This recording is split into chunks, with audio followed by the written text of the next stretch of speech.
Hello everyone, myself Amit Soni. तो आज हम लोग देखने वाले हैं विद्युत फ्लक्स यानी इलेक्ट्रिक फ्लक्स। इससे बोर्ड एग्जाम में डायरेक्ट क्वेश्चन भी आता है और आने वाले जितने भी इंपॉर्टेंट क्वेश्चन है जो हर साल बोर्ड एग्जाम में आता है उसमें इसका बहुत ज्यादा यूज है। इसका मतलब इस टॉपिक के बिना आप एक कदम भी नहीं चल सकते। और इस चीज को बहुत अच्छे से समझने के लिए मैं यहाँ पे मॉडल बना के भी लाया हूँ, इसलिए वीडियो को लास्ट तक जरूर देखना। आई गारंटी आपको मजा आ जाएगा। आइए वीडियो को शुरू करते हैं। हम सब ने पढ़ा आवेश, फिर हमें पता चला आवेश जो है वो विद्युत बल रेखाएं उत्पन्न करते हैं। और अगर मैं एकदम ही सिंपल शब्दों में कहूं, बिना किसी किताबी लैंग्वेज के, अगर मैं बिल्कुल आसान शब्दों में कहूं विद्युत फ्लक्स क्या है, तो जो आवेश द्वारा विद्युत बल रेखाएं उत्पन्न होती हैं उनकी संख्या ही विद्युत फ्लक्स है। मतलब विद्युत बल रेखाएं की जो संख्या है, उनकी गिनती है, उनको काउंट कर लो 1 2 3 4 5, उनकी गिनती ही क्या है, विद्युत फ्लक्स है। ये तो बिल्कुल ही सिंपल सी बात है, लेकिन ऑब्वियस सी बात है कुछ कंडीशन होगा, कुछ किताबी लैंग्वेज होंगे, तब जाके ये चीज पूरा होगा। लेकिन अगर बिल्कुल सिंपल शब्दों में कहा जाए विद्युत फ्लक्स क्या है, तो ये विद्युत बल रेखाओं की गिनती ही है। अब आइए उन सारे कंडीशन को जानते हैं। मान लीजिए ये वो पृष्ठ है जिसके लिए हमें विद्युत फ्लक्स निकालना है, तो क्या कंडीशन होना चाहिए। देखो, विद्युत फ्लक्स निकालने के लिए दो बातें होती हैं। कितनी बातें? दो कंडीशन होती हैं। दोनों चीज पूरा होना चाहिए तब जाके आप विद्युत फ्लक्स निकाल पाओगे। मैं पहली बात बताने जा रहा हूं। देखो, मान लो ये पृष्ठ है और ये है विद्युत बल रेखा। ये पृष्ठ है, ये विद्युत बल रेखा। सबसे पहली बात, जो विद्युत बल रेखा है वो पृष्ठ को आर पार जरूर करे। पृष्ठ को आर पार जरूर करे। अगर आर पार नहीं करेगा तो विद्युत फ्लक्स नहीं आएगा। आर पार का मतलब समझ लो, एक हिस्से से चले, उसको छेद करके दूसरे हिस्से में निकल जाए। आर पार जरूर करे, या उसी को यहाँ पे हम कह सकते हैं उससे, उस पृष्ठ से गुजरे जरूर, उस पृष्ठ से होके जरूर गुजरे। अब दूसरी बात बताने जा रहा हूं। दूसरी बात यह है कि वो जो सतह है, वो जो पृष्ठ है और ये जो विद्युत बल रेखा है, वो दोनों परपेंडिकुलर यानी कि अभिलंब या लंबवत होने चाहिए। जो विद्युत बल रेखा है वो सतह के क्या होने चाहिए, लंबवत होने चाहिए, यानी 90 अंश का कोण बनना चाहिए। तो दो बात है, सतह को विद्युत बल रेखा आर पार करे यानी उससे गुजरे, और दूसरी बात है सतह के लंबवत हो। अगर ऐसा दोनों चीज कर रहा है कोई बल रेखा, तो उसको गिन लो। जितना भी बल रेखा ऐसे ऐसे आ रहे हैं जो इन दोनों बात को फॉलो कर रहे हैं, उनकी संख्या ही क्या हो जाएगा, विद्युत फ्लक्स। कहने का मतलब यहाँ पे और अच्छे समझ में आएगा जब हम एग्जाम्पल देखेंगे। अभी सिर्फ दो बात आपको ध्यान देना है।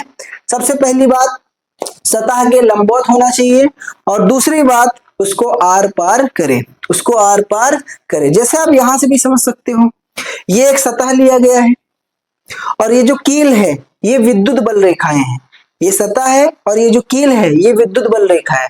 तो पहली बात चेक करो, क्या ये कील जो कि यहाँ विद्युत बल रेखा है इस सतह को आर पार कर रहे हैं? बिल्कुल। ये इधर से निकल रहे हैं, इधर बाहर आ जा रहे हैं, तो ये क्या सतह को आर पार कर रहे हैं? बिल्कुल हाँ। यानी पहली बात क्लियर है, ये फॉलो कर रहे हैं, सतह को आर पार करके बाहर जा रहे हैं।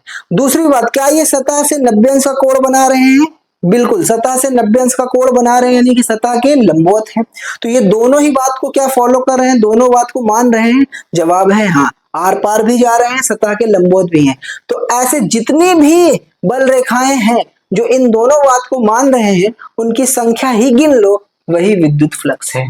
तो क्या यहाँ पर सब ऐसे कील हैं जो इस बात को मान रहे हैं? जवाब है हाँ, आर पार भी है, 90 अंश का कोण भी बना रहे हैं, यानी लंबवत है। तो सभी कील को गिन लो, वही क्या हो जाएगा यहाँ पर, सीधा सीधा विद्युत फ्लक्स। तो आइए गिनते हैं, 1 2 3 4 5 6 7 8 9 10 11 12 13 39 40। तो यहाँ पे टोटल 40 कील हैं। इसका मतलब हम डायरेक्टली कह सकते हैं, ये जो मैंने मॉडल बना के लाया है इसका विद्युत फ्लक्स कितना है, 40 है। इस सिस्टम का विद्युत फ्लक्स आप सीधा डायरेक्टली बोल सकते हो कितना है, 40 है। और यही दोनों बात को ध्यान में रखते हुए यहाँ पे परिभाषा भी लिखा हुआ है, तो इसको भी आप क्लियर कर लो। विद्युत क्षेत्र में स्थित किसी काल्पनिक पृष्ठ यानी वही सतह से होकर गुजरने वाले मतलब आर पार करे, लंबवत विद्युत बल रेखाओं की संख्या यानी उनकी गिनती को विद्युत फ्लक्स कहते हैं। तो विद्युत क्षेत्र में स्थित किसी काल्पनिक पृष्ठ से होकर गुजरने वाली लंबवत विद्युत बल रेखाओं की संख्या विद्युत फ्लक्स कहलाता है। आर पार करे, लंबवत होने चाहिए, उनकी संख्या गिन लो, वही क्या है, विद्युत फ्लक्स। यहाँ पे इस एग्जाम्पल से भी आप समझ सकते हो, ये एक पृष्ठ लिया गया है और यहाँ पर विद्युत बल रेखाएं हैं। तो वही दोनों चीज चेक कर लो, क्या विद्युत बल रेखाएं आर पार कर रही हैं? बिल्कुल, ये तीनों विद्युत बल रेखाएं पृष्ठ को आर पार कर रही हैं। फिर अगला देखो, यहाँ पे 90 अंश का कोण भी बनाया है, यानी लंबवत भी है। तो बात नंबर 1, बात नंबर 2 दोनों को फॉलो कर रहा है। इसका मतलब इस केस में हम लोग डायरेक्ट गिन कर विद्युत फ्लक्स निकाल सकते हैं। गिन लो, एक विद्युत बल रेखा, 2, 3, तो 3 विद्युत बल रेखाएं हैं। तो हम यहाँ पे डायरेक्टली कह सकते हैं विद्युत फ्लक्स कितना आएगा? 3। यहाँ पे हम डायरेक्टली कह सकते हैं विद्युत फ्लक्स कितना आएगा? 3। अब यहाँ एग्जांपल नंबर 2 देखो। इस एग्जांपल में पहली बात तो सही है, सतह को आर पार कर रहा है विद्युत बल रेखा, बिल्कुल आर पार कर रहा है। लेकिन क्या 90 अंश का कोण बना रहा है? लंबवत है? जवाब है नहीं। अब जब ये लंबवत नहीं है तो दूसरी बात नहीं फॉलो कर रहा है। इसका मतलब इस कंडीशन में हम लोग डायरेक्ट गिन कर विद्युत फ्लक्स नहीं निकाल सकते, डायरेक्ट विद्युत फ्लक्स गिन कर नहीं निकाल सकते। तो ऐसे कंडीशन में क्या होता है, तो जो लोग सदिश थोड़ा सा भी पढ़े हैं वो समझ जाएंगे। इस बार हमको क्या करना पड़ेगा? घटक लेना पड़ेगा। अरे सिंपल शब्दों में इसका 2 भाग करना पड़ेगा, एक ये वाला भाग, एक लंबवत वाला भाग, एक समांतर वाला भाग, एक लंबवत वाला भाग। तो ऐसे कंडीशन में क्या हो जाएगा, इसका जब घटक लेंगे तो एक ये वाला समांतर वाला भाग आ जाएगा और एक ये लंबवत वाला भाग आ जाएगा। ये कौन सा हो गया? समांतर वाला भाग हो गया और ये लंबवत वाला भाग हो गया। और हम सब जानते हैं हमको समांतर वाले से मतलब नहीं होता, हमको समांतर वाले से मतलब नहीं है। हमको तो कौन सा चीज गिनना होता है? जो लंबवत होता है। तो इस बार क्या करेंगे, इसका 2 भाग कर लेंगे और लंबवत वाले को गिन लेंगे। ठीक है, समझ गए। जब ऐसे कोई कोण पर हो तो उसका 2 घटक लिया जाता है। आगे बढ़ने से पहले, विद्युत फ्लक्स के सूत्र पर आने से पहले आपको छोटी सी बात पता होना चाहिए। ये सदिश की बात है। मान के चलो 2 सदिश हैं, ए और बी। यहाँ पे छोटा ए छोटा बी मैंने लिया है।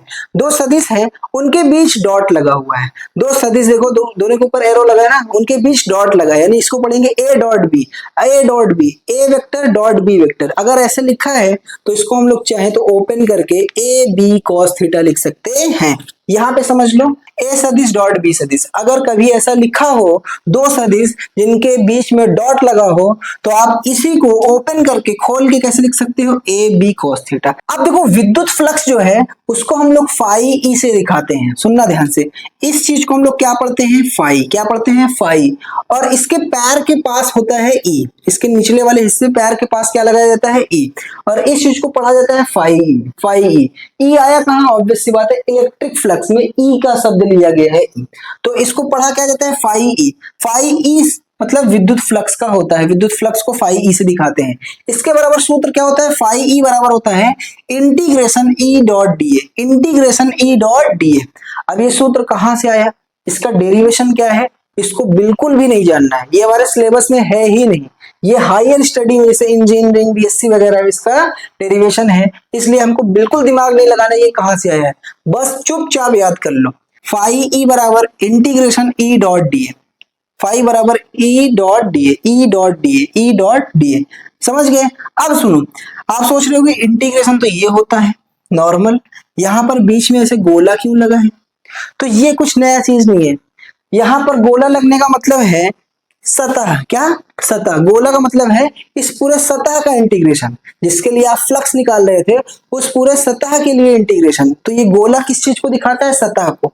ठीक है, ये कुछ नया नहीं है, आप इसको सिंपल इंटीग्रेशन ही मान के चलो। अब जो ये सूत्र है और ये सूत्र है, कुछ अंतर नहीं है, क्योंकि हम जानते हैं, अभी पढ़ चुके हैं, 2 सदिशों के बीच अगर डॉट लगा हो तो उनको हम लोग ओपन करके ऐसे लिख सकते हैं, cos थीटा आ जाएगा। तो इस ये वाला गुण जो है इसमें लगा दो। तो आइए देखते हैं, फाई ई बराबर ये इंटीग्रेशन, तो ये इंटीग्रेशन देखो, ये कुछ कुछ ऐसा ही नहीं जैसे ए है ये वाला, ये ए और ई सेम चीज है, ये बी और ये डी ए सेम चीज है। तो जैसे ये ए हो गया था वैसे ये ई हो गया, जैसे ये बी हो गया वैसे डी ए हो गया। यहाँ पे cos थीटा था, यहाँ पे cos थीटा, तो ई डॉट डी ए को हम लोग क्या लिख सकते हैं? E D A cos theta, इस गुण से। ठीक है, तो ये दोनों नए सूत्र नहीं है, ये दोनों एक ही हैं और आपको बहुत अच्छे से याद होना चाहिए। अब इसमें कौन सा चीज क्या है इसको भी समझ लेते हैं। अब सब जानते हैं फाई ई विद्युत फ्लक्स है, ई क्या है? विद्युत क्षेत्र की तीव्रता, पीछे भी पढ़ के आए हैं। लेकिन डीए क्या है इसको समझ लेते हैं। आइए देखते हैं डीए क्या है। डीए को बोला जाता है क्षेत्रफल सदिश। क्या बोला जाता है? क्षेत्रफल सदिश। इसको आप बहुत आसान शब्दों में सिर्फ आप क्षेत्रफल कह लीजिए। अभी के लिए हम लोग क्या कह लेंगे? डीए क्या है? ए मतलब एरिया, एरिया मतलब क्षेत्रफल। जैसे इस हिस्सा का आपने फ्लक्स निकाला था तो इस पूरे का आप क्षेत्रफल निकाल कर रख लो, जो भी है मीटर लंबाई गुणे चौड़ाई जो भी है वो आप इस हिसाब से यहाँ पर डीए का मतलब है सिर्फ सिंपल क्षेत्रफल।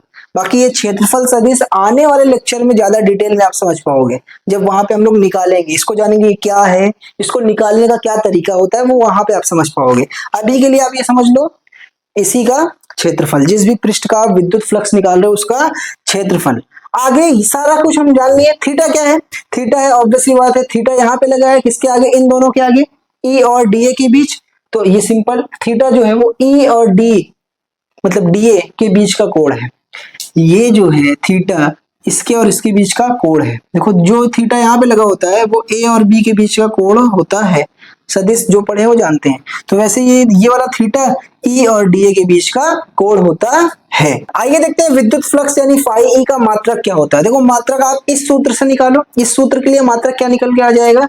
ये बना किससे है? ई और क्षेत्रफल यानी डीए के गुणा से। तो ई का मात्रक क्या होता है हम पहले ही पढ़ चुके हैं, क्योंकि ई बराबर होता है एफ बटे में क्यू। एफ का मात्रक हो गया न्यूटन और बटे में कूलाम। तो न्यूटन बटे में कूलाम, तो ये न्यूटन बटे में कूलाम यानी ऐसे न्यूटन बटे में कूलाम, तो ये ई का आ गया। और डीए है, डीए क्या मैंने बताया? क्षेत्रफल है, और क्षेत्रफल का मात्रक क्या होता है? Metre square. अब इसी को मिला के लिख दो, तो न्यूटन मीटर स्क्वायर बटे में कूलाम, और बटे को जो हम प्रति भी बोल सकते हैं, तो ये आ गया न्यूटन मीटर स्क्वायर प्रति कूलाम। ऐसे आप ध्यान रख सकते हो। अब अगला है वीमा। वीमा भी निकालना आता होगा। वीमा कैसे निकाला जाता है? सूत्र से। सूत्र को तोड़ते जाओ बिल्कुल फंडामेंटल में, लंबाई और धारा, यहाँ पे द्रव्यमान, इन चीजों में आपको तोड़ा जाता है और इसका वीमा जो निकल के आता है आप निकालना जानते होगे। अगर नहीं जानते कमेंट करना, मैं उस पर वीडियो बना दूंगा। एम एल की पावर 3, टी की पावर -3, ए की पावर -1, ये इसका वीमा निकल के आता है। तो ये था विद्युत फ्लक्स। आई होप आपको समझ में आया होगा। अगर सच में मजा आया तो वीडियो को लाइक जरूर कर देना, नए हो तो चैनल को सब्सक्राइब कर लेना। Thank you so much.